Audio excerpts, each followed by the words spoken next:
आज हम द्वितीय पाठ पढ़ेंगे न तयक्तव्य अभ्यास।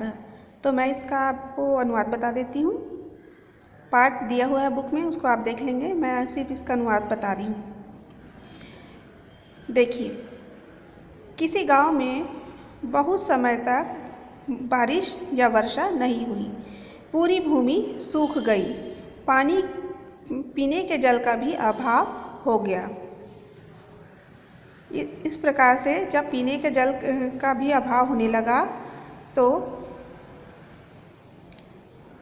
तब लोगों ने ज्योतिष के पास जाकर विचार करवाया और ज्योतिष ने ग्रहों की दशा का अध्ययन करके बताया कि मात्र इस वर्ष ही नहीं बल्कि आने वाले 3 वर्षों तक यहाँ वर्षा नहीं होगी। इसे सुनकर सभी गांव के लोगों ने अपने जीवन यापन के लिए उस गांव को छोड़ दिया और कहीं दूसरे स्थान पर वो चले गए और इस प्रकार से वो पूरा गांव ही निर्जन हो गया।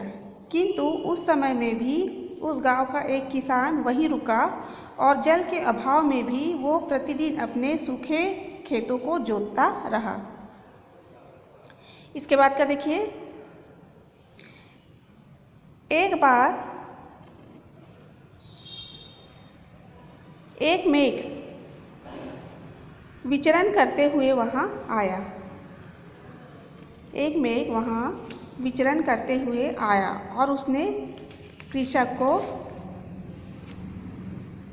देखा कि वो अब भी अपने सूखे खेतों को जोत रहा है। तो आश्चर्यचकित होते हुए उसने उस किसान से पूछा कि हे किसान, यहाँ 3 वर्ष तक बरसात नहीं होगी, क्या आपने ये बात नहीं सुनी है?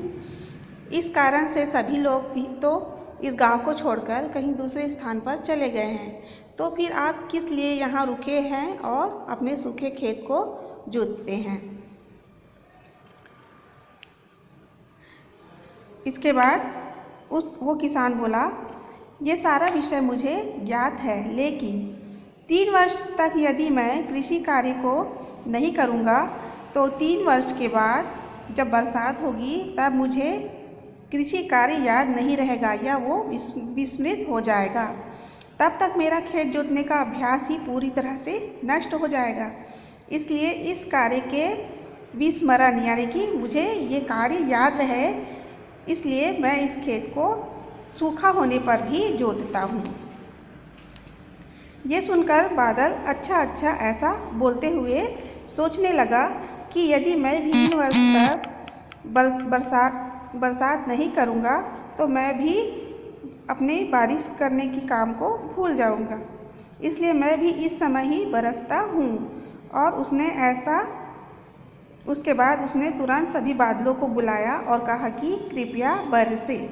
ऐसी प्रार्थना उसने अन्य मेघों से की। तब वहाँ अच्छी बरसात हुई। सभी गाँव वालों ने प्रसन्नतापूर्वक अपने खेतों में कृषि कार्य शुरू कर दिया। उसके बाद देखिए, एक श्लोक दिया हुआ है। इस संदर्भ में हम इस पद को याद करते हैं और उसके बाद नीचे का श्लोक का अर्थ है, अभ्यास त्यागने योग्य नहीं है।